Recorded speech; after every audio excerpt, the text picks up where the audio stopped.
नमस्कार, स्वागत आपका केयर हरियाणा पे। मैं हूं आपके साथ रमेश जाखड़।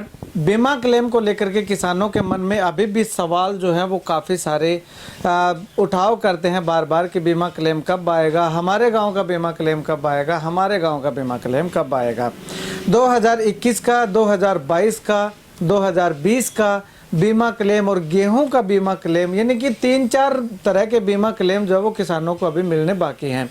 कुछ एक किसानों को तो पूरे के पूरे बीमा क्लेम मिलने बाकी हैं, लेकिन कुछ एक किसानों को गेहूं का और 2022 का बीमा क्लेम ही उनका रहता है। तो ऐसे में तमाम सवालों के जवाब जानने के लिए आज मैं फिर से लखविंदर सिंह ओढ़क, जो कि बीमा क्लेम को लेकर के लगातार जो है वो किसानों को इकट्ठा कर रहे हैं, किसान जत्थेबंदियों को इकट्ठा करके और तमाम अधिकारियों से जवाब लेने का प्रयास कर रहे हैं। तो उनसे जानते हैं कि आखिर क्या कुछ अब अपडेट है 2020 की और 2021 की। अगर खास करके बात करूं तो वो अपडेट मैं आपको बताना चाहूंगा। लखविंदर जी, किसानों के मन में अभी भी संशय बरकरार है। हालांकि 2021 का लगभग कंप्लीट हो चुका है बीमा क्लेम, 2020 का भी दोबारा से आना शुरू हो चुका था, लेकिन बीच में जो है वो किसान कह रहे हैं कि हमारा पूरा नहीं आया। तो ऐसे में अब तक आपके पास लेटेस्ट अपडेट जो है वो क्या है 2021 की? अगर बात करें तो कितने किसान रहते हैं, कौन कौन से रहते हैं? सबसे पहले आपका के हरियाणा टीम का और जाखड़ साहब आपका धन्यवाद। ਜਦੋਂ ਤੋਂ ਬੀਮੇ ਦੀ ਆਵਾਜ਼ ਉਠਾ ਰਹੇ ਹੋ ਤੁਸੀਂ, ਸਾਰੇ ਕਿਸਾਨ ਵੀ ਤੁਹਾਡੇ ਨਾਲ ਜੁੜੇ ਹੋਏ ਆ। ਤੁਹਾਡੇ ਨਾਲ ਜੁੜਨ ਦੇ ਨਾਲ ਮੇਰੇ ਨਾਲ ਵੀ ਉਹ ਕਿਸਾਨ ਜਿਹੜੇ ਆ ਰਾਬਤਾ ਕਾਇਮ ਕਰਦੇ ਨੇ ਤੇ ਜੋ ਜਾਣਕਾਰੀ ਸਾਨੂੰ ਇਕੱਠੀ ਕਰਦੇ ਅਸੀਂ ਕਿਸਾਨਾਂ ਨੂੰ ਦਿੰਦੇ ਆ ਤੇ ਕਿਸਾਨਾਂ ਦੀ ਆਵਾਜ਼ ਉਠਾਉਂਦੇ ਆ। ਬੀਮਾ ਕਲੇਮ, ਬਕਾਇਆ ਬੀਮਾ ਕਲੇਮ 2021 ਦੀ ਗੱਲ ਸਭ ਤੋਂ ਪਹਿਲਾਂ ਕਰੀਏ ਤੇ ਲਗਭਗ 13 ਕਰੋੜ ਦੇ जो करीब है भी बीमा जो क्लेम है बकाया है। 3974 ਜਿਹੜੇ किसान है उन्होंने बीमा क्लेम बकाया रहिंदा है। उस दे विच कोई डैथ केस है ਜਾਂ कोई बैंक मर्ज होया, IFSC कोड चेंज होया उसकी, ਜਾਂ कोई आधार कार्ड सीड नहीं सी। उस तो इलावा जो थोड़े कमियां सी जो कि आधार कार्ड की ਜਾਂ बैंक की ਜਾਂ किसी खाते की, ਉਹਨਾਂ ਕਮੀਆਂ ਕਰਕੇ ਉਹ ਪੈਸੇ ਰਹਿ ਰਹੇ ਨੇ ਤੇ ਉਸ ਦੇ ਵਿੱਚ ਹੁਣ ਜ਼ਿਆਦਾਤਰ ਕਿਸਾਨਾਂ ਨੇ ਉਹ ਫਾਰਮ ਭਰ ਕੇ ਦੁਬਾਰਾ ਤੋਂ ਠੀਕ ਕਰਵਾ ਕੇ ਦਰੁਸਤ ਕਰਕੇ ਦੇ ਦਿੱਤੇ ਨੇ ਤੇ ਉਹ ਜਲਦੀ 5-7 ਦਿਨਾਂ ਦੇ ਅੰਦਰ ਉਹ ਪੈਸੇ ਉਹਨਾਂ ਦੇ ਖਾਤੇ 'ਚ ਪੈ ਜਾਣਗੇ। ਲੇਕਿਨ ਫਿਰ ਵੀ ਅਗਰ ਇਹਨਾਂ ਤੋਂ ਇਲਾਵਾ ਜਦੋਂ ਪੂਰੇ 3974 ਦੇ ਨਹੀਂ ਪੈਂਦੇ ਤੇ ਇੱਕ ਅਗਲਾ ਸਪੈਲ ਹੋਰ ਆਊਗਾ, ਜਿਹੜੀ ਕਮੀਆਂ ਰਹਿਣੀਆਂ ਉਹ 'ਚ ਪੂਰੀਆਂ ਕੀਤੀਆਂ ਜਾਣਗੀਆਂ। ਇਹ ਜੋ 2021 ਦਾ ਬੀਮਾ ਕਲੇਮ ਇਹ ਤੋਂ ਲਗਭਗ ਜਿਹੜਾ ਸਿਸਟਮ ਪੂਰਾ ਹੋ ਗਿਆ। ਠੀਕ ਹੈ। ਨਹੀਂ, ਇੱਥੇ ਮੈਂ 2021 ਦੇ ਵਿੱਚ ਇੱਕ ਗੱਲ ਪੁੱਛਣਾ ਚਾਹੂੰਗਾ। ਤੁਸੀਂ ਕਿਹਾ ਕਿ ਫਾਰਮ ਭਰ ਕੇ ਕਿਸਾਨਾਂ ਨੇ ਦੇਤੇ, ਲੇਕਿਨ ਕੁਝ ਕਿਸਾਨ ਮੇਰੇ ਕੋਲ ਆਏ ਸੀ, ਉਹ ਕਹਿੰਦੇ ਕਿ ਅਸੀਂ ਜਾਂਦੇ ਹਾਂ ਤੇ ਫਾਰਮ ਦੀ ਗੱਲ ਉਹ ਕਹਿੰਦੇ ਨਹੀਂ, ਐਪਲੀਕੇਸ਼ਨ ਦੀ ਗੱਲ ਕਹਿੰਦੇ ਨਹੀਂ। ਉਹ ਕਹਿੰਦੇ ਕਿ ਆਧਾਰ ਸੀਡ ਕਰਵਾ ਲਓ ਤੁਸੀਂ ਆਦੇ ਖਾਤੇ 'ਚ ਤੇ ਆਧਾਰ ਸੀਡ ਕਰਵਾਉਣ ਤੋਂ ਬਾਅਦ ਆਟੋਮੈਟਿਕ ਆ ਜਾਏਗਾ। ਤੇ ਆਧਾਰ ਸੀਡ ਕਰਵਾਉਣਾ ਹੀ ਜ਼ਰੂਰੀ ਹੈ ਜਾਂ ਫਿਰ ਜਿਹੜਾ ਉਹ ਕੀ ਕਹਿੰਦੇ फॉर्म भरना जरूरी है? नहीं, बिल्कुल सही सवाल है भी आधार कार्ड ही सीड कराना जरूरी है। जो आधार कार्ड सीड हो गया, जोड़ा सब तो पहलों बीमा कंपनी आधार कार्ड क्लिक करना, आधार कार्ड से जोड़ा भी खाता सीड है उन्होंने DBT जोड़ा होया होया उहदे च चले जाना है। इस करके इत्थे फार्मर आउंदे जरूर ने डिपार्टमेंट च।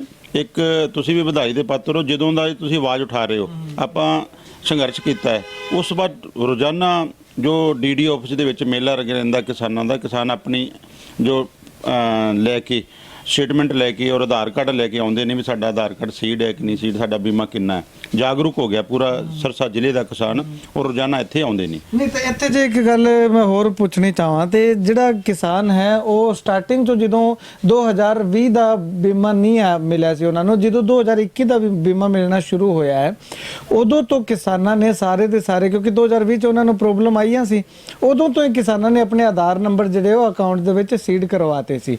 ਲਗਭਗ ਸੀਡ ਹੋ ਗਏ ਸੀ, ਪਰ ਫਿਰ ਵੀ ਇਹਨਾਂ ਕਿਸਾਨਾਂ ਦੇ ਕਿਉਂ ਰੁਕੇ ਹੋਏ ਆ? ਇਹ ਇੱਕ ਤੇ ਜੋ OBC ਬੈਂਕ ਸੀ ਉਹ ਮਰਜ ਹੋਇਆ ਸੀ, ਉਹਦਾ ਜੋ IFSC ਕੋਡ ਸੀ ਉਹ ਚੇਂਜ ਸੀ। ਇੱਕ ਦੋ ਹੋਰ ਜੋ ਮੇਜਰ ਦਿੱਕਤਾਂ ਸੀ, ਕਈ ਵਾਰ ਕੋਈ ਡੈਥ ਕੇਸ ਹੈ ਜਾਂ ਲਿਮਿਟ, ਸਭ ਤੋਂ ਜ਼ਿਆਦਾ ਕੇਸ ਸੀ ਜਿਹੜੇ KCC ਲਿਮਿਟ ਬੰਦ ਕਰਾਤੀ, ਲੇਕਿਨ ਉਹ ਆਧਾਰ ਕਾਰਡ ਉਹਦਾ ਸੀਡ KCC ਲਿਮਿਟ ਨਾਲ ਸੀ। ਉਹ ਜਦੋਂ ਦੂਸਰੇ ਖਾਤੇ ਜਿੰਨਾ ਦੇਰ ਨਹੀਂ ਕਰਾਇਆ ਉਹ ਵੀ ਖਾਤੇ ਨੇ। ਇਸ ਕਰਕੇ ਇਹ ਜਿਹੜੇ ਫਿਰ ਵੀ ਮੰਨ ਲਓ ਬਹੁਤ ਸਾਰੇ ਕਿਸਾਨ ਸੀ, ਲਗਭਗ 86000 ਦੇ ਕਰੀਬ ਕਿਸਾਨ ਸੀ, ਜਿਨ੍ਹਾਂ ਦੇ ਵਿੱਚੋਂ 3900 ਕੁਛ ਰਹਿ ਗਏ ਨੇ। ਬਹੁਤ ਹੱਦ ਤੱਕ ਬੀਮਾ ਮਿਲ ਚੁੱਕਿਆ। 1,14,000 ਦੇ ਕਰੀਬ ਜੋ ਬੀਮਾ ਕਿਸਾਨਾਂ ਨੇ ਕਰਾਇਆ ਸੀ, ਔਰ 86000 ਦੇ ਕਰੀਬ ਜੋ ਕਿਸਾਨ ਸੀ ਜਿਨ੍ਹਾਂ ਨੂੰ ਇਹ ਬੀਮਾ ਪਾਸ ਹੋਇਆ ਸੀ, ਜਿਨ੍ਹਾਂ ਦਾ ਬੀਮਾ ਕਲੇਮ ਬਣਦਾ ਸੀ, ਉਹਦੇ ਵਿੱਚੋਂ ਸਿਰਫ 3974 ਰਹਿ ਗਏ ਨੇ। ਤੇ ਉਹ ਵੀ ਜਿਹੜਾ ਬੀਮਾ ਹੈ ਉਹ ਜਲਦ ਕਿਸਾਨਾਂ ਦੇ ਖਾਤੇ 'ਚ ਆ ਰਿਹਾ ਹੈ। ਵੀ 1 ਰੁਪਇਆ ਵੀ ਅਸੀਂ ਜੋ ਕਿਸਾਨ ਦਾ ਬੀਮਾ ਕੰਪਨੀ ਤੱਕ ਨਹੀਂ ਰਹਿਣ ਦਾਂਗੇ। ਲੇਕਿਨ ਇੱਕ ਇਸ ਦੇ ਵਿੱਚ ਇੱਕ ਹੈਰਾਨੀ ਵਾਲੀ ਗੱਲ ਇਹ ਹੈ, 2016 ਤੋਂ ਇਹ ਬੀਮਾ ਸਕੀਮ ਚਾਲੂ ਹੋਈ ਸੀ। ਸਭ ਤੋਂ ਪਹਿਲਾਂ 2016 ਦੇ ਵਿੱਚ ਰਿਲਾਇੰਸ ਆਈ, 2017 ਦੇ ਵਿੱਚ ICICI ਲੋਂਬਾਰਡ ਆ ਗਈ, 2018 ਦੇ ਵਿੱਚ ਆ ਗਈ ਓਰੀਐਂਟਲ ਇੰਸ਼ੋਰੈਂਸ ਕੰਪਨੀ, 2019 ਤੋਂ ਲੈ ਕੇ ਹੁਣ ਤੱਕ AIC ਐਗਰੀਕਲਚਰ ਇੰਸ਼ੋਰੈਂਸ ਕੰਪਨੀ ਹੈ। ਜਦੋਂ 3 ਸਾਲਾਂ ਤੋਂ ਇਹ ਲਗਾਤਾਰ ਆ ਰਹੀ ਹੈ ਤੇ ਇਹ ਕਮੀਆਂ ਰਹਿਣੀਆਂ ਨਹੀਂ ਚਾਹੀਦੀਆਂ। ਇਹ ਪਹਿਲਾਂ ਹੀ ਜਿਹੜੀਆਂ ਹੱਲ ਕਰ ਦੇਣੀਆਂ ਚਾਹੀਦੀਆਂ। ਵੀ ਬਹੁਤ ਢਿੱਲਾ ਰਵੱਈਆ ਹੈ, ਵੀ ਉਹ ਨਹੀਂ ਰਹਿਣਾ ਚਾਹੀਦਾ। ਜਦੋਂ ਇੱਕ ਕੰਪਨੀ 3 ਸਾਲਾਂ ਤੋਂ ਉਸ ਟ੍ਰੇਡ ਦੇ ਵਿੱਚ ਸਾਡੇ ਕਿਸਾਨਾਂ ਨਾਲ ਵਪਾਰ ਕਰ ਰਹੀ ਹੈ, ਪ੍ਰੀਮੀਅਮ ਲੈ ਰਿਹਾ ਤੇ ਜੋ ਕਲੇਮ ਬਣਦਾ ਦੇ ਰਿਹਾ, ਤੇ ਇੰਨੀਆਂ ਦਿੱਕਤਾਂ ਨਹੀਂ ਹੋਣੀਆਂ ਚਾਹੀਦੀਆਂ ਜਿੰਨੀਆਂ ਆ ਰਹੀਆਂ। ਇਹ ਕੰਪਨੀ ਦੀ ਨਲਾਇਕੀ ਹੈ। ਠੀਕ ਹੈ। ਹੁਣ ਜੇਕਰ ਆਪਾਂ ਗੱਲ ਕਰੀਏ 2021 ਦੀ ਗੱਲ ਹੋ ਗਈ, 2020 ਦੀ ਜੇ ਗੱਲ ਕਰੀਏ ਤੇ 2020 ਦਾ 111 ਪਿੰਡਾਂ ਦਾ ਬਚਾ ਹੋਇਆ ਸੀ, ਜਿਨ੍ਹਾਂ 'ਚ 26 ਪਿੰਡ ਤਾਂ ਆਇਆ ਜੇ ਸੀ ਜਿਨ੍ਹਾਂ ਦਾ 1 ਰੁਪਿਆ ਵੀ ਨਹੀਂ ਆਇਆ ਸੀ, ਤੇ 85 ਪਿੰਡ ਸੀ ਉਹ ਅੱਡ ਸੀ ਜਿਨ੍ਹਾਂ ਦਾ ਡਿਫਰੈਂਸ ਰਹਿ ਗਿਆ ਸੀ, ਉਹ ਕਵਰ ਕਰਨ ਦੀ ਗੱਲ ਹੋਈ ਸੀ।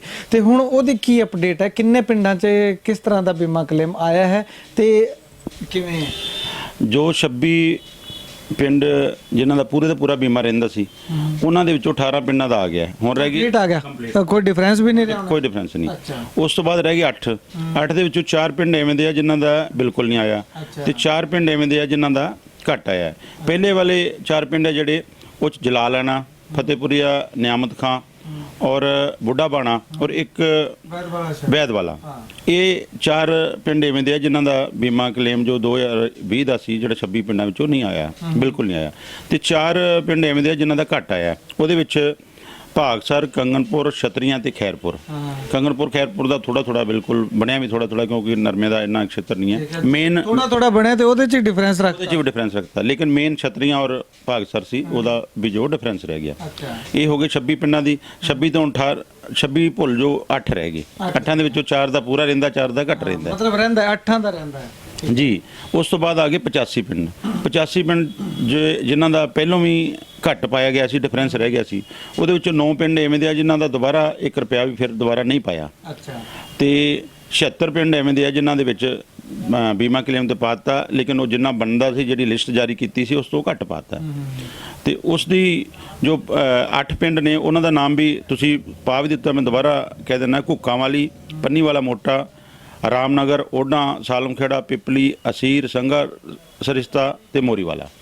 ਇਹ 8 ਪਿੰਡ ਜਿਹੜੇ ਆ, ਇਹਨਾਂ ਦਾ ਜੋ ਡਿਫਰੈਂਸ ਸੀ, ਉਹ ਡਿਫਰੈਂਸ ਦੇ ਵਿੱਚੋਂ ਵੀ ਕੁਝ ਨਹੀਂ ਪਾਇਆ ਗਿਆ। ਮਤਲਬ ਕਿ ਹੁਣ ਜਿਹੜਾ 2020 ਦਾ ਦੁਬਾਰਾ ਬੀਮਾ ਪਾਣ ਲੱਗੇ ਹੈ, ਉਦੋਂ ਇਹਨਾਂ ਪਿੰਡਾਂ 'ਚ 1 ਰੁਪਿਆ ਵੀ ਨਹੀਂ ਪਾਇਆ। ਜੋ ਡਿਫਰੈਂਸ ਬਣਦਾ ਸੀ ਉਹ ਵੀ ਨਹੀਂ ਪਾਇਆ। ਤੋ ਦੂਜੇ ਜਿਹੜੇ 76 ਪਿੰਡ ਰਹਿ ਗਏ, ਉਹਨਾਂ ਦਾ ਫਿਰ ਜਿੰਨਾ ਬਣਦਾ ਸੀ ਉਸ ਤੋਂ ਫਿਰ ਘੱਟ ਪਾਤਾ। ਇਹ ਬਾਰ-ਬਾਰ ਇਹ ਕਿਉਂ ਹੋ ਰਿਹਾ? ਅਸੀਂ ਜੋ ਹੈ ਉਸ ਤੋਂ ਬਾਅਦ DC ਸਾਹਿਬ ਨੂੰ ਮਿਲੇ, ਡਿਪਾਰਟਮੈਂਟ ਐਗਰੀਕਲਚਰ ਇੰਸ਼ੋਰੈਂਸ ਕੰਪਨੀ ਨੂੰ ਮਿਲੇ, ਲੇਕਿਨ ਉਹ ਅਜੇ ਤੱਕ ਇਹ ਲਿਸਟ ਨਹੀਂ ਆਊਟ ਕਰ ਪਾਏ ਵੀ ਕਿੰਨਾ ਪੈ ਗਿਆ, ਕਿੰਨਾ ਰਹਿ ਰਿਹਾ।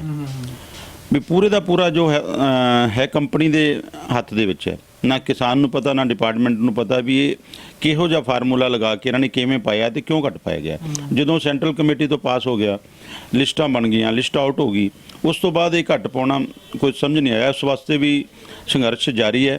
ਜਦੋਂ ਹੀ ਸਾਡੇ ਹੱਥ ਦੇ ਵਿੱਚ ਕਾਗਜ਼ ਆਉਂਦੇ ਆ, ਤੇ ਕਿਉਂਕਿ ਅਸੀਂ ਡਾਕੂਮੈਂਟ ਆਧਾਰਿਤ ਲੜਾਈ ਲੜਦੇ ਹਾਂ, ਕੋਈ ਖਾਲੀ ਧਰਨਾ ਲਾਉਣ ਵਾਸਤੇ ਧਰਨਾ ਨਹੀਂ ਲਾਉਂਦੇ ਔਰ ਪ੍ਰਦਰਸ਼ਨ ਕਰਨ ਵਾਸਤੇ ਪ੍ਰਦਰਸ਼ਨ ਕਰਦੇ। ਅਸੀਂ ਕਿਸਾਨਾਂ ਦੀ ਆਵਾਜ਼ ਵਾਸਤੇ ਪ੍ਰਦਰਸ਼ਨ ਕਰਦੇ ਹਾਂ ਤੇ ਸਮਾਧਾਨ ਵਾਸਤੇ ਕਰਦੇ ਹਾਂ। ਠੀਕ ਹੈ। ਹੁਣ ਜੇਕਰ ਆਪਾਂ ਗੱਲ ਕਰੀਏ ਤੇ ਉਹ ਜਿਹੜਾ 2020 ਦਾ ਤੁਸੀਂ 2021 ਦਾ ਤੁਸੀਂ ਦੱਸਤਾ ਕਿ 3900 ਕੁਝ ਕਿਸਾਨਾਂ ਦਾ ਰਹਿੰਦਾ ਹੈ ਤੇ 13 ਕਰੋੜ ਰੁਪਏ ਰਹਿੰਦਾ ਹੈ, ਤੇ 2020 ਦਾ ਕਿੰਨਾ ਰਹਿੰਦਾ ਹੈ? ਕੋਈ ਡੇਟਾ ਹੈਗਾ ਇਹਦਾ? 2020 ਦਾ ਜੋ ਹੈ ਉਹਦਾ ਕੋਈ ਡਾਟਾ ਨਹੀਂ ਹੈ, ਅਜੇ ਤੱਕ ਡਾਟਾ ਪ੍ਰੋਵਾਈਡ ਨਹੀਂ ਕਰ ਪਾਏ, ਕਿਉਂਕਿ 2021 ਦਾ 356 ਕਰੋੜ ਦੇ ਲਗਭਗ ਬਣਿਆ ਸੀ। ਉਹਦੇ ਵਿੱਚੋਂ ਵੀ ਜਿਹੜੇ 3974 ਕਿਸਾਨ ਹੈ, ਉਹਨਾਂ ਦਾ ਲਗਭਗ 13 ਕਰੋੜ ਰਹਿੰਦਾ। ਇਹ ਤਾਂ ਡਾਟਾ ਹੈ, 143 ਕਰੋੜ ਰੁਪਏ ਆ ਚੁੱਕਿਆ ਹੈ। ਲੇਕਿਨ ਜੋ 2020 ਦਾ ਹੈ ਉਹਦਾ ਡਾਟਾ ਅਜੇ ਤੱਕ ਅਮਾਉਂਟ ਜੋ ਫਿਗਰ ਅਮਾਉਂਟ ਦੀ ਜਿਹੜਾ ਕਿੰਨਾ ਰਹਿ ਰਿਹਾ ਉਹ ਅਜੇ ਤੱਕ ਸਾਡੇ ਕੋਲੇ ਨਹੀਂ, ਔਰ ਨਾ ਹੀ ਵਿਭਾਗ ਨੇ ਅਜੇ ਤੱਕ ਉਹ ਕਲੀਅਰ ਕਰ ਪਾਇਆ। ਅੱਛਾ, ਤੇ ਮੁਆਵਜ਼ੇ ਦੀ ਜੇਕਰ ਗੱਲ ਕਰੀਏ, ਕਿਉਂਕਿ ਇੱਕ ਚਰਚਾ ਵੀ ਚੱਲੀ ਸੀ, ਕਹਿੰਦੇ ਕੁਝ ਪਿੰਡਾਂ 'ਚ ਐਵੇਂ ਚੱਲਿਆ ਸੀ ਵੀ ਮੁਆਵਜ਼ਾ ਆਉਣ ਲੱਗਿਆ, ਤੇ ਉਹ ਕੀ ਅਪਡੇਟ ਹੈ? ਕੋਈ ਗੱਲ ਕੀਤੀ ਤੁਸੀਂ? ਕਿਉਂਕਿ ਇਹ ਬੀਮਾ ਕਲੇਮ ਤੋਂ ਅੱਡ ਗੱਲ ਹੈ, DRO ਡਿਪਾਰਟਮੈਂਟ ਜਿਹੜਾ ਹੈ, ਰੈਵਨਿਊ ਡਿਪਾਰਟਮੈਂਟ, ਉਹ ਦੱਸੂਗਾ। ਜਿਸ ਦਿਨ ਸਾਰੇ ਕਿਸਾਨ ਇਕੱਠੇ ਹੋ ਕੇ ਇਸ ਭਾਰਤੀ ਕਿਸਾਨ ਏਕਤਾ ਦੇ ਝੰਡੇ ਹੇਠ ਇਕੱਠੇ ਹੋ ਕੇ ਬਾਜ਼ਾਰਾਂ 'ਚ ਹੁੰਦੇ ਹੋਏ DC ਆਫਿਸ ਪਹੁੰਚੇ ਸੀ, ਉਸ ਦੌਰਾਨ ਜੋ ਸਾਰੇ ਬਿਜਲੀ ਵਿਭਾਗ, ਨਹਿਰੀ ਵਿਭਾਗ, ਕਾਢਾ ਵਿਭਾਗ, DRO ਆਫਿਸ, ਸਾਰੇ ਜਿੰਨੇ ਵੀ ਵਿਭਾਗ ਸੀ ਕਿਸਾਨਾਂ ਨਾਲ ਸੰਬੰਧਿਤ, ਕ੍ਰਿਸ਼ੀ ਵਿਭਾਗ, ਬੀਮਾ ਕੰਪਨੀ ਆਏ ਸੀ। ਤੋਂ ਉਦੋਂ ਇਹ ਕਿਹਾ ਸੀ ਵੀ 258 ਪੁਆਇੰਟ ਕੁਛ ਕਰੋੜ ਜਿਹੜੇ ਆ ਉਹ 2020 ਦਾ ਬੀਮਾ ਮੁਆਵਜ਼ਾ ਜੋ ਵਾਈਟ ਫਲਾਈ ਨਾਲ, ਜਿਹੜਾ ਸਫੇਦ ਮੱਖੀ ਦੇ ਨਾਲ, ਗੁਲਾਬੀ ਸੁੰਡੀ ਵਾਲਾ ਵੀ ਸ਼ਾਇਦ ਨਹੀਂ, ਉਹ 'ਚ ਗੁਲਾਬੀ ਸੁੰਡੀ ਨਹੀਂ ਸੀ, ਇਹ 2020 'ਚ ਸਿਰਫ ਉਹ ਸਫੇਦ ਮੱਛਰ ਸੀ, 2021 'ਚ ਗੁਲਾਬੀ ਸੁੰਡੀ ਸੀ। ਅੱਛਾ, ਹਾਂ। 2020 ਦੇ ਵਿੱਚ ਜਿਹੜਾ ਸੀ ਉਹ ਸਫੈਦ ਧੋਲਾ ਫਾਕਾ ਜਿਹਨੂੰ ਕਹਿੰਦੇ ਆਪਾਂ, ਉਹਦੇ ਨਾਲ ਜਿੰਨੇ ਫਸਲ ਬਰਬਾਦ ਹੋਈ ਸੀ ਉਹ ਪੂਰੇ ਜ਼ਿਲ੍ਹੇ ਦੇ 7 ਦੀਆਂ 7 ਤਹਿਸੀਲਾਂ ਦੇ ਵਿੱਚ ਉਹ ਜਿਹੜਾ ਬਣਦਾ ਮੁਆਵਜ਼ਾ 258 ਕਰੋੜ ਹੈ, ਉਹ ਡਿਟੇਲ ਤੁਹਾਨੂੰ ਵੀ ਤੁਸੀਂ ਵੀ ਪਾਈ ਸੀ ਚੈਨਲ ਤੇ, ਮੈਂ ਤੁਹਾਡੇ ਕੋਲ ਵੀ ਭੇਜੀ ਸੀ। ਉਹ ਪੂਰੇ ਦਾ ਪੂਰਾ ਜਿਹੜਾ ਹੈ 1 ਰੁਪਿਆ ਵੀ ਸਾਨੂੰ ਨਹੀਂ ਦਿੱਤਾ ਗਿਆ, ਔਰ ਜਦੋਂ ਵੀ ਮੀਟਿੰਗ ਹੁੰਦੀ ਹੈ ਉੱਥੇ ਕਾਰਵਾਈ ਚੱਲ ਰਹੀ ਹੈ, ਦੇ ਰਹੇ ਹਾਂ, ਕਰ ਰਹੇ ਹਾਂ, ਕੁਝ ਨਹੀਂ ਹੁੰਦਾ। ਤੇ ਇਹ ਪੂਰੀ ਦੀ ਪੂਰੀ ਰਿਪੋਰਟ ਪੂਰਾ ਤਹਿਸੀਲ ਵਾਈਜ਼, ਪਹਿਲੋਂ ਇਹ 2020 ਚ 308 ਕਰੋੜ ਦੇ ਕਰੀਬ ਬਣਿਆ ਸੀ, ਫਿਰ ਉਦੋਂ ਬਾਅਦ ਦੁਬਾਰਾ ਤੋਂ ਇਹਨੂੰ ਕਰਕੇ ਜਿਨ੍ਹਾਂ ਕਿਸਾਨਾਂ ਦਾ ਬੀਮਾ ਮਿਲ ਚੁੱਕਿਆ ਸੀ ਉਹਨਾਂ ਦਾ ਘਟਾ ਦਿੱਤਾ ਗਿਆ, ਤੇ ਇਕੱਲਾ ਮੁਆਵਜ਼ਾ ਜਿਹੜਾ 258 ਕਰੋੜ ਬਣਦਾ ਹੈ। ਫਿਰ ਇਹ 258 ਕਰੋੜ ਤੋਂ ਵੀ ਅਜੇ ਤੱਕ ਨਹੀਂ ਪਾਇਆ ਗਿਆ।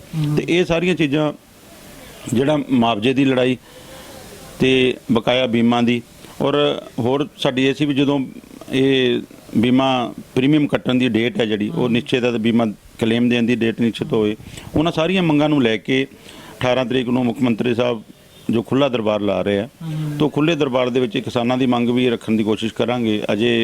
ਅੱਜ ਅਸੀਂ ਸ਼ਾਮ ਨੂੰ ਆਪਣੀ ਜਥੇਬੰਦੀ ਦੀ ਤੇ ਜਿਹੜੇ ਸਾਡੇ ਨਾਲ ਕਿਸਾਨ ਜੁੜੇ ਆ ਉਹਨਾਂ ਦੀ ਮੀਟਿੰਗ ਲੈ ਕੇ ਜੋ ਰੂਪਰੇਖਾ ਬਣਦੀ ਹੈ ਉਹ ਵੀ ਅਸੀਂ ਅਨਾਉਂਸ ਕਰ ਦਾਂਗੇ ਵੀ ਅਸੀਂ ਕੀ ਕਰਨ ਜਾ ਰਹੇ ਹਾਂ, ਕਿਉਂਕਿ ਇਹ ਕਿਸਾਨਾਂ ਦਾ ਬਹੁਤ ਗੰਭੀਰ ਮੁੱਦਾ ਹੈ ਬੀਮਾ ਕਲੇਮ ਦਾ, ਮੁਆਵਜ਼ੇ ਦਾ। ਹੁਣ ਅਗਲੇ ਜਿਹੜਾ ਤੁਸੀਂ ਸਵਾਲ ਪੁੱਛਣਾ, ਗੇਹੂੰ ਦਾ ਪੁੱਛਣਾ ਹੈ, ਕਣਕ ਦਾ, ਉਹ ਮੈਂ ਪਹਿਲੇ ਹੀ ਦੱਸ ਦਿੰਦਾ ਵੀ ਪੂਰੇ ਦਾ ਪੂਰਾ ਡਾਟਾ ਤਿਆਰ ਹੋ ਕੇ ਉਹ ਵੀ ਬੀਮਾ ਕੰਪਨੀ ਕੋਲ ਜਾ ਚੁੱਕਿਆ ਹੈ। ਤੋ ਜੋ ਬੀਮਾ ਕੰਪਨੀ ਵਾਲੇ ਨੇ ਕਿਹਾ ਜਦੋਂ ਇਹ 2020 ਔਰ 21 ਦਾ ਖਤਮ ਹੋ ਜਾਂਦਾ ਇਸ਼ੂ, ਉਸ ਤੋਂ ਬਾਅਦ ਅਸੀਂ ਜਿਹੜਾ ਕਣਕ ਦਾ, ਜਿਹੜੀ ਸਾਡੇ ਗੇਹੂੰ ਦਾ ਝਾੜ ਘੱਟ ਹੋਇਆ ਸੀ, ਉਹਦਾ ਜਿਹੜਾ ਸਾਡਾ ਬੀਮਾ ਕਲੇਮ ਬਣਦਾ ਉਹ ਪਾਉਣਾ ਸ਼ੁਰੂ ਕਰ ਦਾਂਗੇ। ਤੇ ਉਸ ਤੋਂ ਬਾਅਦ ਅਗਲੀ ਗੱਲ ਆ ਗਈ ਜਿਹੜੀ ਹੁਣ ਅਜੋਕੇ ਟਾਈਮ 'ਤੇ ਜਿਹੜੀਆਂ ਫਸਲਾਂ ਨੇ, ਚਾਹੇ ਗਵਾਰਾ, ਚਾਹੇ ਨਰਮਾ, ਰੋਜ਼ਾਨਾ ਤੁਸੀਂ ਵੀ ਕਿਸਾਨ ਹੋ, ਜਦੋਂ ਜਿਹੜੇ ਰਸਤੇ ਤੋਂ ਤੁਸੀਂ ਆਉਂਦੇ ਹੋ ਉਹਨਾਂ ਰਸਤੇ 'ਤੇ ਅਸੀਂ ਜਾਂਦੇ ਹਾਂ, ਜਦੋਂ ਦੋਨੋਂ ਤਰਫ ਦੇਖਦੇ ਹਾਂ ਤਾਂ ਬੁਰੇ ਹਾਲਾਤ ਨੇ, ਨਾ ਗਵਾਰੇ ਨੂੰ ਫਲੀ ਹੈ, ਨਾ ਨਰਮਾ ਵਧਣ ਦੀ ਬਜਾਏ ਥੱਲੇ ਧਰਤੀ ਵੱਲ ਜਾ ਰਿਹਾ, ਕੋਈ ਫਲ ਨਹੀਂ ਹੈ, ਕੁਛ ਨਹੀਂ ਹੈ। ਮੂੰਗਫਲੀ ਹੈ, ਮੂੰਗਫਲੀ ਬਰਬਾਦ ਹੋ ਚੁੱਕੀ ਹੈ। ਤੇ ਉਸ ਵਾਸਤੇ ਵੀ ਜਿਹੜੀ ਹੈ ਉਹ ਸੰਘਰਸ਼ ਜਾਰੀ ਹੈ। ਜਿਹੜੇ ਗਵਾਰਾ ਔਰ ਮੂੰਗਫਲੀ ਦਾ ਇੰਸ਼ੋਰੈਂਸ ਕੰਪਨੀ ਦੇ ਇੰਸ਼ੋਰੈਂਸ ਦਾਇਰੇ ਤੋਂ ਬਾਹਰ ਆ, ਉਹਨੂੰ ਉਸ ਦਾਇਰੇ 'ਚ ਲਿਆਂਦਾ ਜਾਵੇ। ਤੇ ਜਿਹੜਾ ਅਜੇ ਹੁਣ ਤੇ ਕਿਉਂਕਿ ਹੁਣ ਹੋ ਨਹੀਂ ਸਕਦਾ, ਅਗਲੇ ਸਾਲ ਤੋਂ ਹੋਊਗਾ। ਹੁਣ ਸਪੈਸ਼ਲ ਗਿਰਦਾਵਰੀ ਕਰਕੇ ਜਿਹੜਾ ਜਲ ਭਰਾਵ ਹੋਇਆ ਸੀ ਚੋਪਟੇ ਖੇਤਰ ਦੇ ਵਿੱਚ, ਉਹਦੀ ਵਜ੍ਹਾ ਤੱਕ ਕੁਝ ਸਪੈਸ਼ਲ ਗਿਰਦਾਵਰੀ ਦੇ ਆਰਡਰ ਨਹੀਂ ਆਏ ਆ। ਕਿਸੇ ਵੀ ਸਰਸਾ ਜ਼ਿਲ੍ਹੇ ਦੇ ਅਜੇ ਤੱਕ ਕਿਸੇ ਵੀ ਪਿੰਡ ਦੇ ਸਪੈਸ਼ਲ ਗਿਰਦਾਵਰੀ ਦੇ ਆਰਡਰ ਨਹੀਂ ਆਏ ਆ। ਉਹ ਆਰਡਰ ਕਰਕੇ ਤੇ ਜਿਹੜਾ ਸਾਡਾ ਮੁਆਵਜ਼ਾ ਬਣਦਾ ਹੈ, ਜਿਨ੍ਹਾਂ ਫਸਲਾਂ ਦਾ ਬੀਮਾ ਨਹੀਂ ਹੈ ਜਾਂ ਜਿਨ੍ਹਾਂ ਕਿਸਾਨਾਂ ਨੇ ਬੀਮਾ ਨਹੀਂ ਕਰਾਇਆ, ਉਹਨਾਂ ਨੂੰ ਮੁਆਵਜ਼ਾ ਦਿੱਤਾ ਜਾਏ। ਉਸ ਵਾਸਤੇ ਵੀ ਸੰਘਰਸ਼ ਜਾਰੀ ਹੈ। ਇੱਕ ਆਖਰੀ ਸਵਾਲ ਹੋਰ ਰਹਿ ਗਿਆ ਮੇਰਾ, ਜਦੋਂ ਪਿੱਛੇ ਕਿਸਾਨਾਂ ਨੇ ਦਰਬਾਰ ਲਗਾਇਆ ਸੀ, ਉਹਨੂੰ ਦਰਬਾਰ ਹੀ ਕਹਿ ਸਕਦੇ ਆਪਾਂ, ਕਿਉਂਕਿ ਕਿਸਾਨਾਂ ਨੇ ਅਧਿਕਾਰੀ ਦਰਬਾਰ ਲਾਇਆ ਸੀ, ਅਧਿਕਾਰੀ ਉੱਥੇ ਪਹੁੰਚੇ ਸੀ। ਉਹ ਦਰਬਾਰ 'ਚ ਤੁਸੀਂ ਕਿਹਾ ਸੀ, DDA ਸਾਹਿਬ ਉੱਥੇ ਆਏ ਸੀ ਤੇ ਉਹਨਾਂ ਨੂੰ ਇੱਕ ਰਿਕੁਐਸਟ ਕੀਤੀ ਸੀ ਵੀ ਸਾਨੂੰ ਬੀਮਾ ਕੰਪਨੀ ਦੇ ਕੋਈ ਸਟੇਟ ਬੋਡੀ ਦੇ ਆਫੀਸਰ ਨਾਲ ਮਿਲਵਾ ਦਿਓ, ਵੀ ਅਸੀਂ ਉਹਨਾਂ ਨਾਲ ਗੱਲਬਾਤ ਕਰਨੀ ਹੈ ਤੇ ਉਹਨਾਂ ਤੋਂ ਸਾਡੇ ਕੁਝ ਸਵਾਲ ਨੇ, ਉਹਨਾਂ ਦੇ ਜਵਾਬ ਲੈਣੇ ਆ। ਤੇ ਕੀ ਉਹ ਸਟੇਟ ਬੋਡੀ ਦੇ ਅਧਿਕਾਰੀ ਨਾਲ ਮੀਟਿੰਗ ਤੁਹਾਡੀ ਹੋ ਪਾਈ? ਹਾਂ, ਉਸ ਦੇ ਵਿੱਚ ਜਿਸ ਵਾਸਤੇ ਆਪਾਂ ਮਿਲਣਾ ਸੀ, ਉਹਦੇ ਵਿੱਚ 2020 ਤੇ 21 ਸਭ ਤੋਂ ਪਹਿਲਾਂ ਆਪਾਂ ਕਿਸੇ ਨਾਲ ਵੀ ਗੱਲ ਕਰਨੀ, ਸਾਡੇ ਕੋਲੇ ਜੋ ਰਿਕਾਰਡ ਹੋਣਾ ਚਾਹੀਦਾ ਵੀ ਕਿਸ ਗੱਲ ਕਰਨੀ ਹੈ। ਅਜੇ ਤੱਕ ਸਾਨੂੰ ਉਹ ਨਹੀਂ ਮਿਲ ਪਾਇਆ ਵੀ 2020 ਦਾ ਜਿਹੜਾ ਕਿੰਨਾ ਅਮਾਉਂਟ ਰਹਿ ਰਿਹਾ ਤੇ ਕਿਸ ਦਾ ਰਹਿ ਰਿਹਾ। ਅਸੀਂ ਉਸੇ ਆਧਾਰ ਤੇ ਗੱਲ ਕਰਨੀ ਸੀ। ਉਹ ਡਾਟਾ ਸਾਡੇ ਕੋਲ 1 ਦਿਨ 2 ਦਿਨ 'ਚ ਆ ਜਾਂਦਾ ਹੈ। ਉਸ ਤੋਂ ਬਾਅਦ ਜਿਹੜਾ ਵੀ ਹੈ ਉਹ ਡੀਡੀ ਸਾਹਿਬ ਨਾਲ ਵੀ ਗੱਲ ਹੋਈ ਸੀ, ਡੀਸੀ ਸਾਹਿਬ ਨਾਲ ਗੱਲ ਹੋਈ ਸੀ, ਕਹਿੰਦੇ ਅਸੀਂ ਮਿਲਵਾ ਦਿੰਦੇ ਆ, ਜਾਂ ਤਾਂ ਉਹ ਸਿਰਸਾ ਆ ਜਾਣਗੇ ਜਾਂ ਤੁਹਾਨੂੰ ਜਿੱਥੇ ਟਾਈਮ ਦੇਣਗੇ ਉੱਥੇ ਤੁਸੀਂ ਆਪਣਾ ਪ੍ਰਤੀਨਿਧੀ ਮੰਡਲ ਲੈ ਜਾਓ। ਇਹ ਨਹੀਂ ਹੋ ਸਕਦਾ ਕਿ ਜਿਹੜਾ ਡੇਟਾ ਹੈ ਉਹਨਾਂ ਨੂੰ ਇਹ ਵੀ ਕਿਹਾ ਜਾ ਸਕਦਾ ਸੀ ਕਿ ਵੀ ਸਾਡੇ ਕੋਲ ਡਿਸਟ੍ਰਿਕਟ ਜਿਹੜੇ ਸਾਡੇ ਡਿਸਟ੍ਰਿਕਟ ਦੇ ਜਿਹੜੇ ਅਧਿਕਾਰੀ ਹੈ ਉਹਨਾਂ ਕੋਲ ਡੇਟਾ ਅਵੇਲੇਬਲ ਹੈ ਨਹੀਂ, ਤੁਹਾਡੇ ਕੋਲ ਤਾਂ ਡੇਟਾ ਅਵੇਲੇਬਲ ਹੋਣਾ ਚਾਹੀਦਾ ਹੈ। ਤੁਸੀਂ ਸਾਨੂੰ ਵੇਖ ਕੇ ਦੱਸੋ ਤੇ ਸਾਡੇ ਇਹ ਸਵਾਲਾਂ ਦੇ ਜਵਾਬ ਦੇ ਦਿਓ। ਪੂਰੇ ਦਾ ਪੂਰਾ ਡਾਟਾ ਡਿਪਾਰਟਮੈਂਟ ਕੋਲੇ ਹੈ। ਅਗਰ ਕੰਪਿਊਟਰ ਤੇ ਇੰਟਰ ਕਰਦੇ ਸਾਰੇ ਪੂਰੇ ਹਰਿਆਣੇ ਦਾ ਡਾਟਾ ਆ ਜਾਂਦਾ ਹੈ, ਲੇਕਿਨ ਇਹ ਲੋਕ ਕਹਿੰਦੇ ਵੀ ਜਦੋਂ ਸਵਾਲ ਕਰਦੇ ਆ ਸਾਡੇ ਕੋਲ ਜਵਾਬ ਹੋਣੇ ਚਾਹੀਦੇ। ਇਸ ਕਰਕੇ ਅਸੀਂ ਡਾਟਾ ਆਪਣੇ ਕੋਲ ਵੀ ਰੱਖਦੇ ਹਾਂ, ਕਿਉਂਕਿ ਇਹਨਾਂ ਕੋਲ ਤਾਂ ਜਿਨ੍ਹਾਂ ਨੇ ਜਿਸ ਕੰਪਨੀ ਨੇ ਸਾਨੂੰ ਇੰਸ਼ੋਰੈਂਸ ਦੇਣਾ, ਕਲੇਮ ਦੇਣਾ ਹੈ, ਉਸ ਕੋਲ ਤਾਂ ਸਾਰਾ ਡਾਟਾ ਹੈਗਾ, ਲੇਕਿਨ ਉਹ ਡਿਸਕਲੋਜ਼ ਨਹੀਂ ਕਰਦੇ, ਹੌਲੀ ਹੌਲੀ ਕਰਦੇ ਵੀ ਸਾਨੂੰ ਸਵਾਲ ਨਾ ਜ਼ਿਆਦੇ ਹੋਣ। ਤੁਸੀਂ ਦੇਖਿਆ ਜਦੋਂ ਦਾ ਆਪਾਂ ਲੜਾਈ ਸ਼ੁਰੂ ਕੀਤੀ ਹੈ ਤੇ ਮੇਲਾ ਲੱਗਿਆ ਹੋਇਆ ਕਿਸਾਨ, ਮੈਂ ਫਿਰ ਦੁਬਾਰਾ ਉਸ ਗੱਲ ਤੇ ਆਉਣਾ ਹੈ, ਪਹਿਲਾਂ ਕੋਈ ਕਿਸਾਨ ਨਹੀਂ ਆ ਰਿਹਾ ਸੀ ਡਿਪਾਰਟਮੈਂਟ, ਹੁਣ ਜਿਹੜਾ ਕੰਪਿਊਟਰ ਵਾਲਾ ਇੰਸ਼ੋਰੈਂਸ ਕੰਪਨੀ ਵਾਲਾ ਸਿਰ ਨਹੀਂ ਤਾਂ ਉਠਾਉਣ ਦਿੰਦੇ, ਮਿੰਟ ਬਾਅਦ ਦੂਸਰਾ ਕਾਗਜ਼ ਆਉਂਦਾ, ਮੇਰਾ ਦੇਖੋ ਮੇਰਾ ਦੇਖੋ ਮੇਰਾ ਦੇਖੋ। ਇਹ ਚੀਜ਼ ਜੋ ਆਪਣਾ ਸੰਘਰਸ਼ ਹੈ ਉਹੀ ਆਪਾਂ ਚਾਹੁੰਦੇ ਸੀ ਵੀ ਕਿਸਾਨ ਜਾਗਰੂਕ ਹੋਣ ਜਾਣ, ਤੇ ਇਸੇ ਕਰਕੇ ਅਸੀਂ ਕਹਿੰਦੇ ਵੀ ਸਾਡੇ ਕੋਲ ਵੀ ਕਾਗਜ਼ ਹੋਣੇ ਚਾਹੀਦੇ ਆ। ਹੁਣ ਪੂਰੇ ਦੇ ਪੂਰੇ ਜਿਹੜੇ ਡਾਟਾ ਹੈ, ਚਾਹੇ ਆਰਟੀਆਈ ਦੇ ਥਰੂ ਜਾਂ ਕਿਵੇਂ ਆਪਾਂ ਡਾਟਾ ਲੈਂਦੇ ਆ, ਉਹ ਡਾਟੇ ਦੇ ਆਧਾਰ ਤੇ ਆਪਾਂ ਲੜਾਈ ਲੜਦੇ ਆ ਕਰਦੇ ਆ, ਤੇ ਉਸੇ ਕਰਕੇ ਉਹ ਜਿਹੜਾ ਇੱਕ ਅੱਧੇ ਦਿਨ ਤੱਕ ਔਰ ਕਿਉਂਕਿ ਕਲੀਅਰ ਹੋ ਜਾਏ ਵੀ ਕਿੰਨਾ ਆਪਣਾ ਰਹਿ ਗਿਆ। ਜਿਵੇਂ 2021 ਦਾ ਕਲੀਅਰ ਹੋ ਗਿਆ ਵੀ ਉਹ ਕੰਪਨੀ ਹੈਡ ਤੋਂ ਨਹੀਂ ਰੁਕਿਆ ਆ, ਉਹ ਕੋਈ ਟੈਕਨੀਕਲੀ ਜਿਹੜੀਆਂ ਦਿੱਕਤਾਂ ਉਹਦੇ ਕਰਕੇ ਆ, ਉਹਦੀ ਕੋਈ ਦਿੱਕਤ ਨਹੀਂ, ਉਹ ਸਾਰਾ ਪੈਸਾ ਇੱਕ ਇੱਕ ਰੁਪਇਆ ਆ ਜਾਊਗਾ, ਕਿਉਂਕਿ ਉਹ ਟੈਕਨੀਕਲੀ ਮਿਸਟੇਕ ਆ, ਉਹ ਦਰੁਸਤ ਹੁੰਦੀਆਂ ਜਾਣਗੀਆਂ, ਆਉਂਦਾ ਜਾਊਗਾ। ਜਿਹੜਾ 2020 ਦਾ ਉਹਦੇ ਵਿੱਚ ਬਹੁਤ ਜ਼ਿਆਦਾ ਰੌਲਾ ਹੈ, ਜਦੋਂ ਸੈਂਟਰਲ ਕਮੇਟੀ ਨੇ ਪਾਸ ਵੀ ਕਰਤਾ, ਦੁਬਾਰਾ ਕੰਪਨੀ ਕਿਉਂ ਕਰ ਰਹੀ ਹੈ, ਉਹਦੇ ਬਹੁਤ ਸਾਰੇ ਸਵਾਲ ਉਹਦੇ ਉੱਠਦੇ ਵੀ। ਇਹ ਜੋ ਬੀਮਾ ਕਲੇਮ ਹੈ ਖਾਣਾ ਚਾਹੁੰਦੀ ਕੰਪਨੀ, ਧੀਰੇ ਧੀਰੇ ਕਿਸਾਨ ਭੁੱਲ ਜਾਣ, ਕਿਸਾਨਾਂ ਨੂੰ ਅਸੀਂ ਭੁੱਲਣ ਨਹੀਂ ਦਿੰਦੇ, ਨਾ ਅਸੀਂ 1 ਰੁਪਇਆ ਕੰਪਨੀ ਨੂੰ ਛੱਡੀਏ, ਉਸ ਕਰਕੇ ਉਹ ਸੰਘਰਸ਼ ਜਾਰੀ ਹੈ। ਤੇ ਜਲਦੀ ਸਟੇਟ ਬੋਡੀ ਦੇ ਜਿਹੜੇ ਅਧਿਕਾਰੀਆਂ ਨੇ ਉਸ ਵਾਸਤੇ ਮੀਟਿੰਗ ਜਿਹੜੀ ਹੈ ਹੋਊਗੀ। ਤੇ ਹੁਣ ਜਿਹੜਾ 2020 ਦਾ ਤੇ 2021 ਦਾ ਥੋੜਾ ਬਹੁਤ ਜਿੰਨਾ ਵੀ ਰਹਿੰਦਾ ਹੈ, ਉਹਦੇ ਬਾਰੇ ਕਿੰਨਾ ਕੁ ਟਾਈਮ ਤੁਸੀਂ ਪ੍ਰਸ਼ਾਸਨ ਨੂੰ ਦਿਓਗੇ ਕਿ ਕਿੰਨੇ ਟਾਈਮ ਦੇ ਵਿੱਚ ਆਉਣਾ ਚਾਹੀਦਾ ਹੈ, ਤੇ ਜੇ ਉਹਨੇ ਟਾਈਮ 'ਚ ਨਹੀਂ ਆਇਆ ਤੇ ਫਿਰ ਅੱਗੇ ਕੀ ਕਦਮ ਲਏਗਾ? ਉਹ ਜੋ ਇਹ ਪਤਾ ਚੱਲ ਜਾਂਦਾ ਹੈ ਵੀ 2020 ਦੇ ਵਿੱਚ ਕਿੰਨੇ ਪਿੰਡ ਦਾ ਕਿੰਨਾ ਰਹਿ ਗਿਆ, ਉਸ ਤੋਂ ਬਾਅਦ ਜੋ ਸਾਡੀ ਭਾਰਤੀ ਕਿਸਾਨ ਏਕਤਾ ਦੀ ਪੂਰੀ ਕੋਰ ਕਮੇਟੀ ਨਾਲ ਤੇ ਜਿੰਨੇ ਸਾਡੇ ਨਾਲ ਬੀਮਾ ਦੇ ਜਿਹੜੇ ਫਾਰਮਰ ਜੁੜੇ ਨੇ, ਕਿਸਾਨ ਜੁੜੇ ਨੇ, ਉਹਨਾਂ ਨਾਲ ਸਲਾਹ ਕਰਕੇ ਅੱਗੇ ਦੀ ਰਣਨੀਤੀ ਲਿਖੀ ਜਾਊ। ਕਿਉਂਕਿ ਇੱਕ ਇਹ ਵੀ ਸੋਚਣਾ ਜ਼ਰੂਰੀ ਹੈ ਵੀ ਹੁਣ ਜਿਸ ਵਾਸਤੇ ਕਿਸਾਨ ਅੱਜ ਨਰਮੇ ਦੀ ਚੁਗਾਈ ਚੱਲ ਰਹੀ ਹੈ, ਧਾਨ ਦੀ ਜੋ ਪੱਕਣ ਦਾ ਐਂਡ ਹੈ ਉਹਨੂੰ ਵੀ ਬਹੁਤ ਸੰਭਾਲਣਾ ਹੈ। ਵੀ ਅਸੀਂ ਤੁਹਾਨੂੰ ਫਿਰ ਕਹਿੰਦੇ ਅਸੀਂ ਧਰਨਾ ਲਾਉਣ ਵਾਸਤੇ ਧਰਨਾ ਨਹੀਂ ਲਾਉਣਾ, ਅਸੀਂ ਸਮਾਧਾਨ ਵਾਸਤੇ ਕੰਮ ਕਰਦੇ ਹਾਂ ਤੇ ਸਮਾਧਾਨ ਕਿਸਾਨਾਂ ਦਾ ਕਰਾਉਣਾ, ਉਹਨੂੰ ਦੇਖਦੇ ਹੋਏ ਅਗਲੇ ਦੀ ਰਣਨੀਤੀ ਜਿਹੜੀ ਉਹ ਲਿਖੀ ਜਾਊਗੀ। ਔਰ ਪੂਰੀ ਠੋਸ ਤਰੀਕੇ ਨਾਲ ਜਿਵੇਂ ਪਹਿਲਾਂ ਸੀ, ਉਹ ਪੂਰਾ ਇੱਕ ਠੋਸ ਡੇਟ ਦਿੱਤੀ ਜਾਊਗੀ, ਉਸੇ ਡੇਟ ਤੇ ਜਿਹੜਾ ਇਹ ਕਾਰਵਾਈ ਕੀਤੀ ਜਾਊਗੀ। ਕਿਉਂਕਿ ਬਹੁਤ ਵਾਰ ਟਾਈਮ ਦੇ ਲਿਆ, ਬਹੁਤ ਕਰ ਲਿਆ, ਤੇ ਜਦੋਂ ਅਸੀਂ ਕੁਝ ਕਾਰਵਾਈ ਕਰਦੇ ਹਾਂ ਥੋੜਾ ਬਹੁਤ ਪਾ ਦਿੰਦੇ ਆ, ਫਿਰ ਉੱਥੇ ਫਿਰ ਬ੍ਰੇਕ ਲੱਗ ਜਾਂਦੀ ਹੈ, ਫਿਰ ਦੁਬਾਰਾ ਸ਼ੁਰੂ ਹੁੰਦੇ ਆ, ਫਿਰ ਪੈ ਜਾਂਦੀ ਹੈ। ਵੀ ਇਹ ਬਹੁਤ ਮੋਟਾ ਜਿਹੜਾ ਸਾਡੇ ਕਿਸਾਨਾਂ ਦਾ ਜਿਹੜਾ ਬੀਮਾ ਕਲੇਮ ਦਾ ਵਿਆਜ ਹੈ ਉਹ ਕੰਪਨੀ ਖਾ ਰਹੀ ਹੈ। ਵੀ ਉਸ ਇਸ ਵਾਰੀ ਇਸ ਤਰ੍ਹਾਂ ਵੀ ਹੋ ਸਕਦਾ ਹੈ ਵੀ ਪਿੱਛੇ ਤੁਸੀਂ 3 ਵਾਰੀ ਧਰਨਾ ਲਾਇਆ, 3 ਵਾਰੀ ਥੋੜਾ ਕਰਕੇ ਪਾਤਾ, ਤੇ ਇਸ ਵਾਰੀ ਜਿਹੜਾ ਧਰਨਾ ਲੱਗੇਗਾ ਉਹ ਕੰਪਲੀਟ ਹੋਣ ਤੋਂ ਬਾਅਦ ਹੀ ਹਟੇਗਾ? ਹਾਂ ਬਿਲਕੁਲ, ਹੁਣ ਇਹ ਸੋਚ ਰੱਖੀ ਜਾਊਗੀ, ਕਿਉਂਕਿ ਜੋ ਟੈਕਨੀਕਲ ਚੀਜ਼ਾਂ ਉਹ ਤਾਂ ਅਲੱਗ ਚੀਜ਼ ਹੈ, ਸਾਰੀ ਦੁਰਸਤ ਹੋ ਗਈਆਂ ਟੈਕਨੀਕਲ ਚੀਜ਼ਾਂ। ਹਾਂ, ਤਾਂ ਉਦੋਂ ਮੌਕੇ ਦਾ ਸਾਰੇ ਕਿਸਾਨਾਂ ਨੂੰ ਜਦੋਂ ਅਸੀਂ ਸੱਦਾ ਦੇਵਾਂਗੇ ਵੀ ਜਿਹਦਾ ਰਹਿੰਦਾ ਉਹ ਆ ਜਾਣਗੇ, ਜੇ ਟੈਕਨੀਕਲ ਦਿੱਕਤ ਹੋਈ ਤਾਂ ਉੱਥੇ ਮੌਕੇ ਦੀ ਅਸੀਂ ਖੁਦ ਆਪ ਕਰਵਾ ਲਾਂਗੇ। ਕਿਉਂਕਿ ਜੇ ਆਧਾਰ ਕਾਰਡ ਸੀਡ ਕਰਨਾ ਜਾਂ ਕੋਈ ਹੋਰ ਕਮੀ ਹੈ, ਮੰਨ ਲਓ ਖਾਤਾ KCC ਬੰਦ ਹੈ ਜਾਂ ਹੋਰ ਕਿਤੇ ਖਾਤੇ 'ਚ ਉਹਨੇ ਚੇਂਜ ਕਰਨਾ, ਉਹ ਸਾਰੀਆਂ ਚੀਜ਼ਾਂ ਹੋ ਜਾਣਗੀਆਂ। ਤੇ 2020 ਦੇ ਮੇਨ ਜਿਹੜਾ ਮੁੱਦਾ ਹੈ, ਇਸ਼ੂ ਜਿਹੜਾ ਮੇਨ ਉਹ 2020 ਦਾ ਹੈ, ਉਸ ਵਾਸਤੇ ਜਿਹੜਾ ਉਹ ਸੰਘਰਸ਼ ਕਰਾਂਗੇ। ਔਰ ਮੁਆਵਜ਼ਾ 2020 ਦਾ ਜਿਹੜਾ 258 ਕਰੋੜ ਰੁਪਏ ਮੁਆਵਜ਼ਾ, ਜਿਹਨੂੰ ਕਿ ਅਗਰ ਸਾਡੇ ਕੋਲੇ ਕਿਸਾਨ ਕੋਲੇ ਪੈਸਾ ਆਊਗਾ, ਕਿਸੇ ਕੱਪੜੇ ਵਾਲੇ ਦੇ ਦੇਣੇ, ਕਿਸੇ ਕਿਰਿਆਨੇ ਵਾਲੇ ਦੇ ਦੇਣੇ ਆ, ਕਿਸੇ ਨੇ ਕੋਈ ਇਲੈਕਟ੍ਰੋਨਿਕ ਵਾਲੇ ਦੇ ਦੇਣੇ, ਕਿਸੇ ਨੇ ਕੋਈ ਉਧਾਰ ਲੈ ਰੱਖਿਆ, ਕੋਈ ਦਵਾਈ ਸਪਰੇ ਪਾਣੀ ਦੇ ਦੇਣੇ ਆ, ਉਹ ਬਾਜ਼ਾਰ 'ਚ ਹੀ ਪੈਸਾ ਆਉਣਾ। ਸਭ ਤੋਂ ਜ਼ਿਆਦਾ ਤਾਂ ਆੜਤੀਆਂ ਦੇ ਦੇਣੇ। ਬਿਲਕੁਲ, ਆੜਤੀ ਦਾ ਹੋ ਗਿਆ, ਪੈਸਟੀਸਾਈਡ ਦਾ ਹੋ ਗਿਆ, ਤੇਲ ਪੈਟਰੋਲ ਪੰਪ ਦੇ ਹੋ ਗਏ। ਕਿਉਂਕਿ ਜੋ ਦੋ ਤਿੰਨ ਫਸਲਾਂ ਹੈ ਉਹ ਐਵਰੇਜ ਫਸਲਾਂ ਹੋਈਆਂ, ਘੱਟ ਹੋਈਆਂ, ਕਣਕ ਵੀ ਘੱਟ ਹੋਈ ਹੈ, ਤੇ ਇੱਕ ਵਾਰੀ ਦਬਿਆ ਹੋਇਆ ਕਿਸਾਨ, ਤੇ ਇਸ ਕਰਕੇ ਉਹ ਸਾਰੇ ਚੀਜ਼ਾਂ ਕਰਵਾਉਣ ਕੇ ਹੀ ਰੁਕਾਂਗੇ। ਸੰਘਰਸ਼ ਜਾਰੀ ਹੈ, ਬਹੁਤ ਸਾਰੀਆਂ ਮੰਗਾਂ ਹੋਰ ਨੇ, ਆਉਣ ਵਾਲੇ ਟਾਈਮ 'ਚ ਖਾਦ ਦੀ ਸਮੱਸਿਆ ਆਉਣ ਵਾਲੀ ਹੈ ਜਾਂ ਕੋਈ ਵੀ ਹੈ, ਉੱਥੇ ਸੰਘਰਸ਼ ਜਾਰੀ ਰਹੂਗਾ। ਭਾਰਤੀ ਕਿਸਾਨ ਏਕਤਾ ਦੀ ਪੂਰੀ ਟੀਮ ਕਿਸਾਨਾਂ ਨੂੰ ਨਾਲ ਲੈ ਕੇ ਕਿਸਾਨਾਂ ਦੀ ਆਵਾਜ਼ ਨੂੰ ਬੁਲੰਦ ਕਰਦੀ ਰਹੂਗੀ ਤੇ ਉਹਨਾਂ ਦੇ ਸਮਾਧਾਨ ਕਰਦੀ ਰਹੂਗੀ। चलिए, शुक्रिया बातचीत के लिए। तो अभी आप सोच रहे होंगे कि अब तक पंजाबी बोल रहा था और अब हिंदी में एकदम से कैसे आ गया। तो पंजाबी में प्रधान जी बोल रहे थे तो इनके साथ जो है वो इनकी लैंग्वेज जो है वो अपनाना पड़ा मुझे, और अब मेरे कैमरे की भाषा हिंदी है तो इसीलिए हिंदी पे दोबारा से फिर से आना पड़ा। तो ऐसे में आपको बता दूं कि तमाम मुद्दों पे चर्चा की, 2020, 2021, 2022 और गेहूं का जो रबी का 2021 का जो बीमा है, उन तमाम मुद्दों पे प्रधान जी से चर्चा की कि आखिर ये लड़ाई जो है वो लगातार लड़ते रहेंगे। कंपनी चाहती है कि किसान भूल जाए और वो पैसा जो है वो हड़प जाए, गबन कर जाए, लेकिन ऐसा किसान जो है वो नहीं होने देंगे। अब ऐसे में मुआवजा की बात है, सबसे इम्पोर्टेंट जो है वो अब मुआवजा चल रहा है, क्योंकि बीमा क्लेम लगभग किसानों का आ गया और नहीं जिनका आया उनका आने वाले समय में आ जाएगा। लेकिन मुआवजा जो है, मुआवजा सरकार ने देना है। और मुआवजे का एक मैं आइडिया मैं आपको बता दूं कि मुझे क्या अंदेशा लग रहा है कि आगे मार्च अप्रैल में जब इनका बजट सेशन आएगा सरकार का, हरियाणा का, उस बजट सेशन में ये मुआवजा की राशि जो है वो 258 करोड़ रुपए जो है वो मंजूर की जाएगी। उसके बाद किसानों को मिलना शुरू हो सकता है। अगर उससे पहले अगर कैबिनेट की बैठक में या मीटिंग में कोई मीटिंग ले करके अगर मुख्यमंत्री जी पास करना चाहें तो कर सकते हैं, लेकिन मुझे नहीं लगता कि इतना ज़्यादा सोचते होंगे किसानों के लिए कि बजट सेशन से पहले किसानों को मुआवजा जो है वो दे दिया जाए।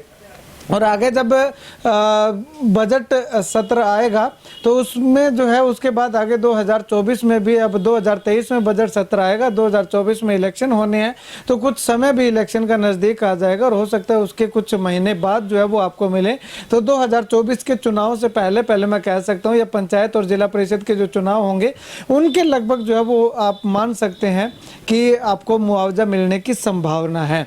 तो ऐसे में आने वाले समय में किसान संगठन जो है वो किसानों की हर आवाज़ को बुलंद करने का काम करते रहेंगे। और किसान संगठनों का साफ तौर पे कहना है कि उन्हें और कुछ नहीं चाहिए, ना किसानों से पर्ची के पैसे चाहिए, ना किसानों से डीजल के पैसे चाहिए, सिर्फ चाहिए तो किसानों का समर्थन जो है वो होने चाहिए। जैसे ही कॉल आती है कि यहाँ पे इस जगह पे प्रदर्शन किया जाना है तो वहाँ पे ज़्यादा से ज़्यादा संख्या में किसान अगर आते हैं तो संगठन को और इनके आंदोलन को एक बहुत बड़ी मजबूती जो है वो मिलती है। खैर, आने वाले समय में क्या कुछ होता है, किसान संगठन लगातार बीमा क्लेम की और मुआवजा की लड़ाई जो है वो लगातार लड़ रहे हैं। अब ऐसे में किसान इनको कितना सपोर्ट करते हैं, कितना समर्थन करते हैं, वो आने वाला वक्त बताएगा।